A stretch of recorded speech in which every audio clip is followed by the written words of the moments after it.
Buni qaranglar. Ovozini pasaytirib qo'yaylik. 2025da Do'lab bo'lmas topshiriq kinosini oxirgi qismi chiqadigan edi. Bundan keyin meni suratga olinishi mumkin bu kino.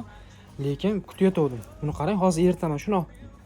O'zim o'yga kirsam chiqib turibdi-da azizlar.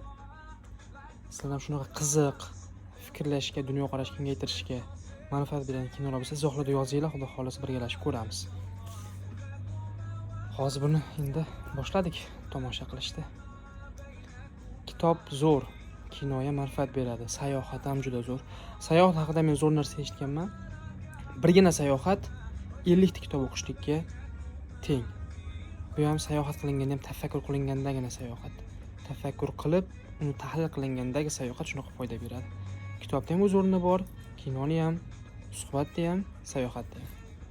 Salomat bo'linglar.